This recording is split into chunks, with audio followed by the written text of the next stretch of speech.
We are very happy. We've started at the start of the fiscal year. We've not waited, and we have a whole series of divestments lined up, a huge target. We are delighted at the response. The subscription total is around 7,621 crores. This is about 5.5 times oversubscribed. The retail is more than 9 times oversubscribed, 902% oversubscription. The subscriptions amount to 2,887 crore for retail, and if I include the mutual funds, it's another 528 crores. So it's a very, very heartening response. We were able to sell our issue completely at 10:20 itself. Right, Not absolutely. even an hour of trading, we sold it. And throughout the day, there's been investment coming in. FIIs have come in very strongly. FIIs, we have gotten about, figures have just come in. It's about 1692 crores of FII subscriptions. The subscription percentage has been the highest of any OFS. The retail in absolute terms and the percentage has been the highest of any OFS.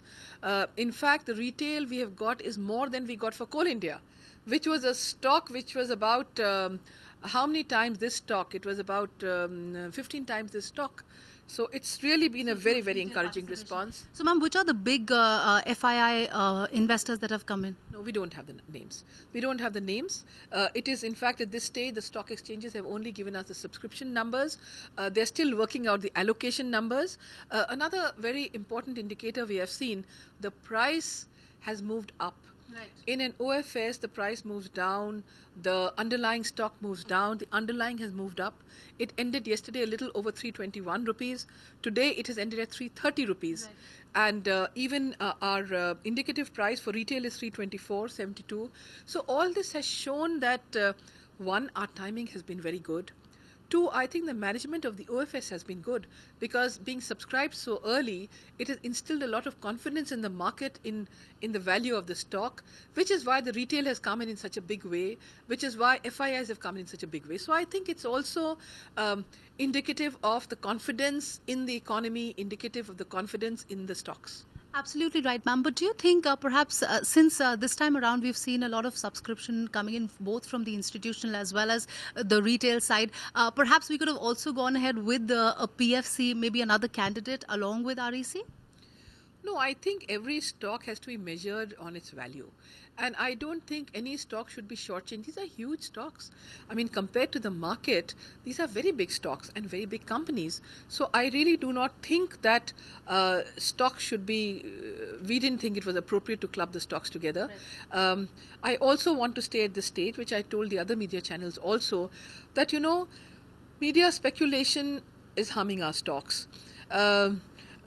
Some media reports came out that very authoritatively that PFC is going on Monday, and the stock suffered. And all this stock loss, so to speak, that is taking place from the government, what should have accrued to the government, accrues to traders. So I would really request that such speculative media reporting should not take place. We are transparent, we talk to the media at the appropriate time, but this is all very market sensitive intelligence. Absolutely, ma'am.